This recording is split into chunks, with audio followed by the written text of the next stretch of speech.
This week on the Salesforce Admins podcast, I sit down with Rebecca Saar, the Senior Director of Admin Relations for Salesforce, to talk about how the admin role is changing as AI and agents become really part of our everyday life.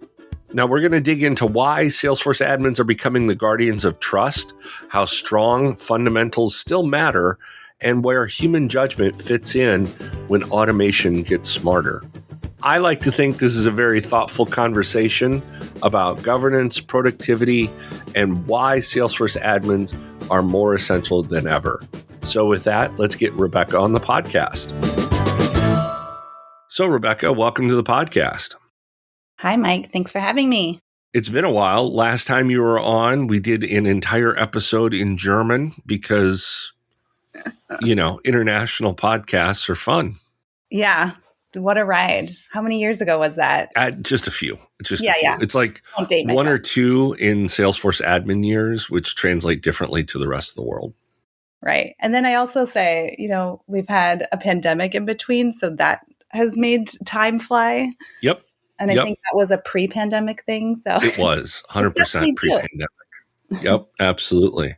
And then since then, you've been on stage quite a few times for the admin keynote and doing a whole bunch of stuff with the admin relations team. You and I have both been on stage too. I know. Yes, we have been championing admins since 2014. Since forever. Yes. Dedicating over a decade and celebrating that big decade 10-year anniversary was a couple years ago. That was a big highlight for me, being able to share that with everyone on stage at Dreamforce.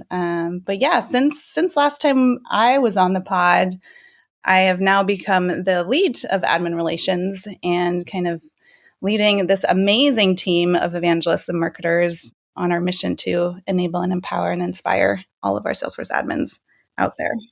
And we're doing that as a transition to talk about, literally right before I pressed record on this podcast, I was listening to NPR talk through AI and how AI is affecting something they quoted 60 to 80% of the people in the workplace now use AI for some sort of task. And it kind of flashed back to me because it was interesting listening to them talk. They were describing, so when you tell AI to do something, that's a prompt. And listening to people walk through the understanding that I think a lot of Salesforce admins went through 2 or 3 years ago. I remember having people on the podcast to talk about prompt engineering, and I'm listening to them now. I'm like, how do you not know this already? What world are you living in? You should already know about prompts and prompt engineering. But, leading admins now as we're not just working with AI, but AI is working with us, right? Yeah, AI is everywhere. I think just in the last few years, it's accelerated so much. Yeah, I've been thinking about this a lot because not only are our admins and our whole Trailblazer community thinking about the impact of AI, but it really is across at least the tech industry, but corporate world where everyone is kind of thinking about how are we incorporating AI into our workplace. So I was thinking of the article that you published, how the Salesforce administrator role is evolving in the Agentic era. And the first kind of big bullet point or the first subhead under there is, the new mandate, the guardian of trust. And, working on that article with you, I happened to think of the very first thing that I did when I was a Salesforce administrator. The second thing I did. The first thing I did was I updated my profile. The second thing I did was I got certified. And I was one of the first 500 Salesforce admins certified. And I remember posting that we had a local kind of intranet at the company that I was at. And I remember posting that just out of pride for myself that I'd passed, but also really wanting my users and my executives to know, hey, when I suggest something, it's because I'm knowledgeable about it, so you should trust me. And I think it's interesting that, almost 15 years later, when AI comes around, this is the very first thing that we're talking about with admins as being the guardians of trust. Yeah. Trust, it's our number one value. And it's, I think, the most important thing our admins can do for their company and their users. You manage the data, you manage security, you manage automation. And these are the pieces of the system that need to come together in a trusted way. It makes the admin critical to success. I mean, a lot of it is also helping our users and ensuring that when we implement Agentforce for a specific process, like in sales or in service, that it's really something to aid them. I think of a lot of people, the discussion on NPR was, well, I don't know what to ask or I don't know what to do. And of course, as an admin, when you're demoing something for Agentforce, you want to show, here's the words you type in. And you'd like to think in a perfect world, all of your users are going to use that exact perfect prompt, when in reality, they're not. Like, people forget prompts, people forget what they're trying to do, and then they can easily get frustrated. I think, part of that guardian of trust that we're doing is let's put it in places where it can benefit our users the most in terms of productivity that might be easy to just farm out, so that really we're bringing the best out of that person. Like, I think of now when I was deploying a contract object a long, long time ago, the people that worked in contracts, like, the value of them wasn't the fact that they knew how to open an envelope or read through a paper contract or photocopy it. And I say that because at the time we did all of that. It was all physical contracts. That's not what they were getting paid for. They're getting paid for their knowledge of being able to digest that information of the contract. And I think of kind of the same value for the admin. It's not the buttons they click that make it important. It's how do they implement the agent, and then how do they use their judgment to say, let's put this agent here at this point in the process to make all of our users really use the skill that they're being hired for. Yeah, 100%. I really feel that these tools are coming to help us be more productive, right? We keep kind of hearing this narrative around with AI, we're replacing roles. We need less people. And does that mean there's room for my role? And I think that's really missing the big kind of upside of all of this, is that there is so much work to be done, especially when I talk to admins, right? They're wearing multiple hats. They've got queues and cases that they're trying to get through, and think about all the ways that AI can then help you as an admin be more productive and get more work done, which ultimately means you can serve more of your users and the company. Yeah, I think of it as, so I was trying to think of other industries that we've seen major shifts in. I think AI is really close to automation. And if you look at how auto manufacturing has evolved from, the moving assembly line of the 1930s and 40s with Henry Ford up until current day, I want to say, and I've watched a couple of YouTube videos because I think it's fascinating, but realistically, a car, when it's being built, isn't touched by a human for the first something like 10 hours of it being built. And it only takes like 30 hours to build a car, which, first of all, is kind of insane when you consider how much there is that goes into it. Yeah. But, even if you look at stuff that would be highly profitable to be fully automated, we still haven't fully automated anything, because I think even as humans, it's that level of control that we need over things to make sure. But the parts that, like for the car being built, for example, we're automating is, okay, well, we can do this repetitiously, and it's a very low level skill, as opposed to really hiring people. I mean, there's still people, you think of 100 years later, that build cars in a car manufacturing plant. Mm-hmm. Robots never took over. It's just the part that they get hired to do is the very highly specialized part. And I think of that with AI, where it's not going to replace Salesforce admins. It's the admins that know how to use it are going to be the hyper productive, built out systems because they know when to have AI build for them and when they need to jump in.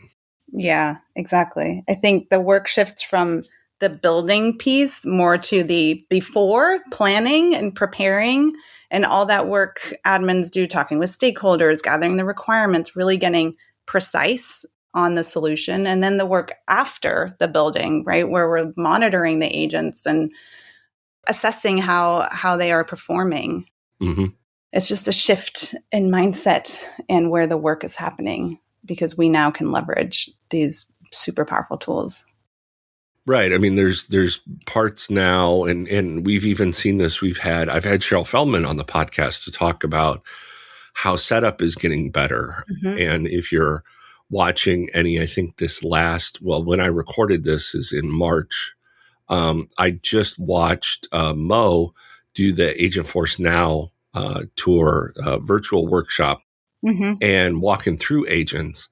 And, there's still parts of it where the admin needs to understand what the part of the business is that I need to go to talk to, because a casual user probably doesn't know that. And then also, how is this stitching all of the data together? Because as I found when I was an admin for 8 years, everybody in an organization only knows their own siloed data.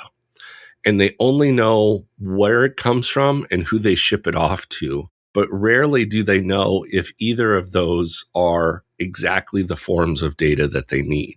And so, for example, like when I was doing a sales implementation, the information that would come in from the opportunity, the finance team was like, this is of no use to us.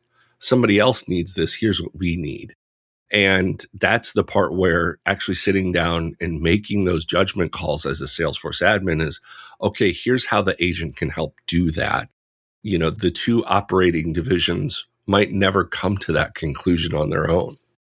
Yeah, it's really the admin running systems, running the system, right? There are different departments. There's different tools we're using. There's data in different places. So how does it all come together? And how are we looking at the day-to-day operations of these systems and maintaining them and scaling them? Mm-hmm. Now, I think what's interesting, Rebecca, so that article was super fun to help write and get out. This was the beginning of a journey, and I'll link to it in the show notes. You also spoke with a couple next-gen admins, we'll call them that, with Tony and Ishrat. I think so, looking through those blog posts as well, what were some of the things that kind of stood out to you? Yeah, first of all, I'm so grateful to all of the admins I've been talking to in the last couple of months. Through those conversations, it really helped define that blog, Mike, that we wrote together, right? Mm-hmm. Because there's so many insights that kind of came to light, and a lot of kind of grounding and agreeing on areas where it's important to have focus. I think one thing that really came to light in Ishrat's was talking around governance and really kind of thinking about the admin as going from problem solver to sense maker, which I thought was an interesting phrase. But as the admin, you are kind of the translator of your org. You understand or need to understand what all these pieces are and how they work and why an agent is doing what it's doing, right?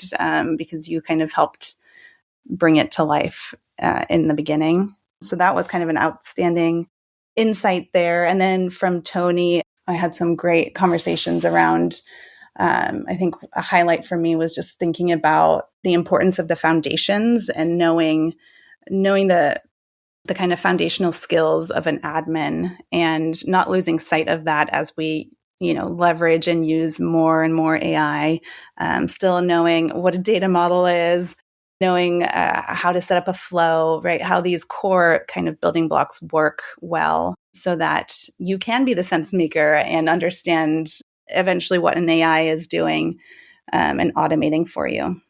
Yeah, I think looking through both those, I love the way they ended.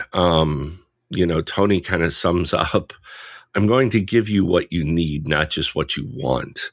And essentially Ishrat says the same thing of the person who connects business intent to data quality. And I think that's always the thing. There's always and I used to explain this a lot when I would do training. You run the report and you think you know what it's going to say. And then the data comes back with something different. And 9 times out of 10, the user would be like, well, the report's wrong. Right. And it's no, you probably, not that you put the data in wrong. It's the data is telling you something different than what you thought. And I think with both of them, that's the role that the Salesforce admin plays so critical is, well, here's the intent of what we're trying to capture. And here's the agent capturing it and spelling it out for us. Now here's actually what the outcome is. And maybe the business process that we need to change as a result of it, as opposed to what we were focused on. Yeah. Love a good reporting situation. How can we change this report? Because it's not the outcome I was looking for. Right. Exactly. I need more pie charts. That's always the end result is the pie charts. Yeah. But this is really cool. I mean, I think right now all of the roles are really sitting back and trying to understand how they fully utilize this new tool, because I think of it like how Steve Jobs explained the bicycle of, humans can move. They can put one foot in front of the other, but the bicycle makes us infinitely so much more productive. And I look at, how AI is doing the same thing for Salesforce admins in terms of just allowing us to, some of the work that Cheryl's doing with setup, asking query who has the right permissions, as opposed to spending that time trying to run reports or comparative reports, having it do that work for us so that we can sit down and have those really targeted conversations about who should have the right profiles and permission sets, as opposed to spending that time just looking through thousands of reports. Exactly. It's an exciting time. I really think, obviously we sit in the bubble here and we see all the innovation firsthand, but it does feel like a very exciting time in our industry and for Salesforce and for the Salesforce ecosystem. There's so much opportunity for those that are excited and willing to kind of embrace this and bring this to their companies. Mike, I was curious how you're feeling. We see this incredible opportunity and the value the admin brings. Having talked to admins out in the community, is that resonating? Are people? I remember sitting down at Florida Dreamin' not too long ago and listening to all of the Salesforce admins that were not only paying attention to what Agentforce could do, but what other AIs can do for them. I think you mentioned we live in a bubble, and I think in terms of my friends, because I work in tech, I definitely know more about AI than most of them. But I would consider myself medium level intelligence of AI in the tech world. It's really, this is another tool. How do I be productive with it? And they're not looking at it as, oh, this is something scary. They're looking at it as, how do I embrace this? And I think it's, the same way that we look at how computers came about. Once upon a time, as I've seen on watching Mad Men on AMC, people typed. There was huge steno pools. If you needed a copy made, somebody literally had to type copies of that, right? Oh. And then the copy machine happened. Well, the copy machine didn't put people out of work. It just made people more efficient. And so companies were able to move those individuals around into places that could make them more efficient. And admins now have a tool that just kind of, it's like literally going from walking to riding a bicycle. And of course, there's lots of different bicycles and everybody has their own preference. Exactly. I feel like the admins who lean into this won't just be staying relevant. They're going to be the most important people at their company. Well, and as I was having the conversation with Daniel Peters talking about small business, if you think of, well, I'm just a Salesforce admin at a small business, what can I do?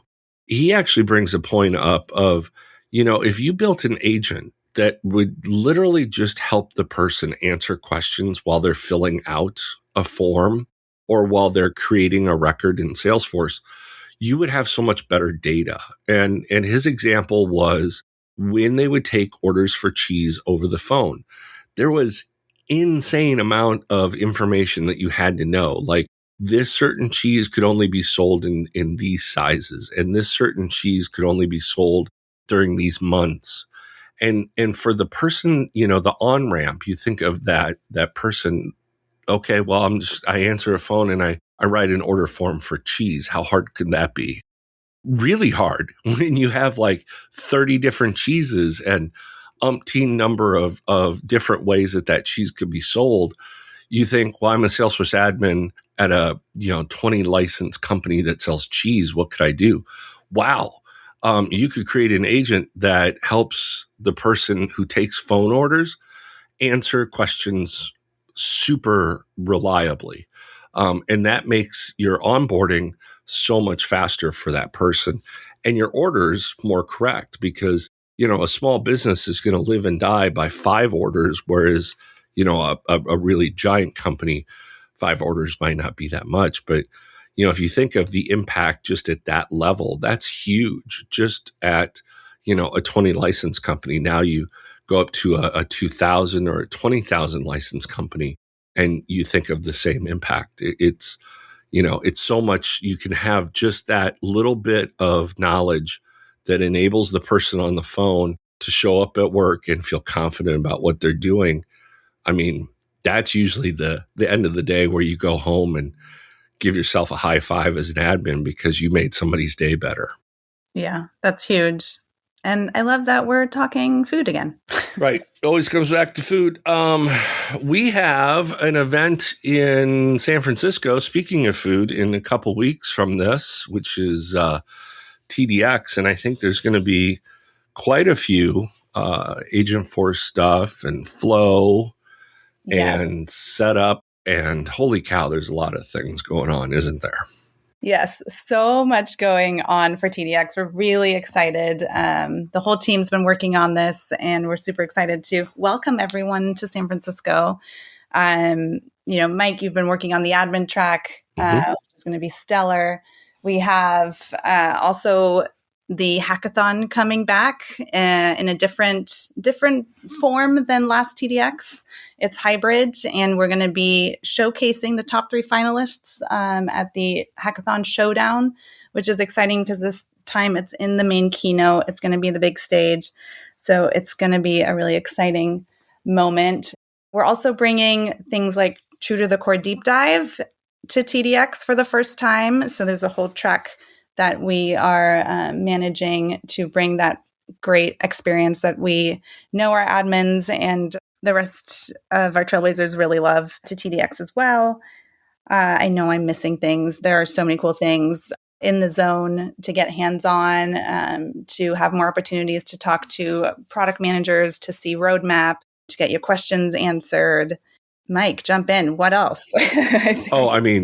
There's a lot. And I would say, if you haven't already, go online and start sketching out your schedule now because there's a lot of great sessions. And there's also a lot of great opportunities to get, what I call fingers on keyboards right at the event and talk with individuals. And there will be, some content, a lot of admin content and developer and architect that'll be available on demand after the event as well. So, try and pick and choose where you spend your time wisely because some of it you can always watch later too.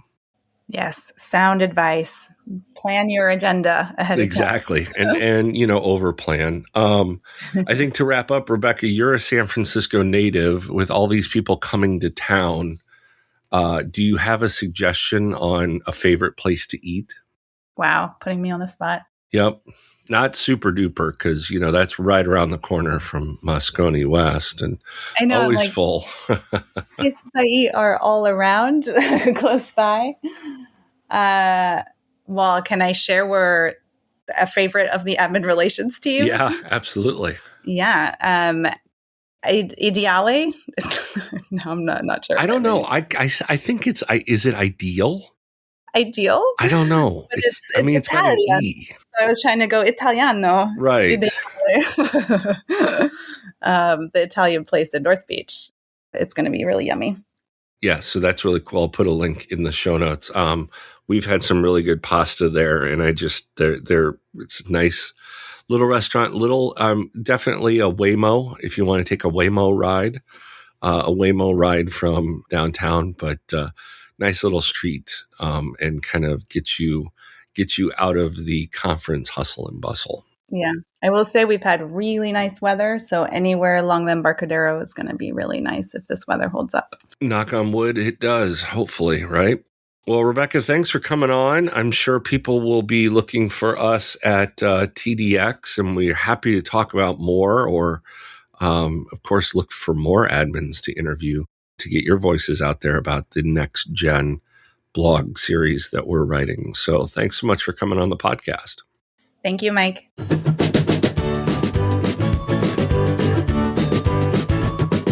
So thanks again to Rebecca for coming on the podcast and sharing why the future of admin work is really less about losing ground to AI and more about gaining leverage with it. I think when admins lead with trust, we understand the business and keep the foundation strong. That puts us in a powerful position to guide how agents are actually going to help make all of our users so much better. So thanks for listening to this episode of the podcast. Be sure to listen, subscribe, share this episode with somebody that is looking to become a Salesforce admin. And until next time, we'll see you in the cloud.